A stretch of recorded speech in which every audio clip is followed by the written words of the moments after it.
सत्याबाई सत्याबाई अहो असं काय करताय कुणी कुणी नाही आहे इथे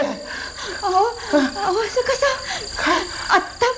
आत्ता त्यानं मला हाक मारली माझं बाळ सत्याबाई कुणी नाही इथे तुम्ही पडा हो तो विसरलाय आपल्याला विसरलाय तो नाही नाही हो नाही तो कशाला येईल इथे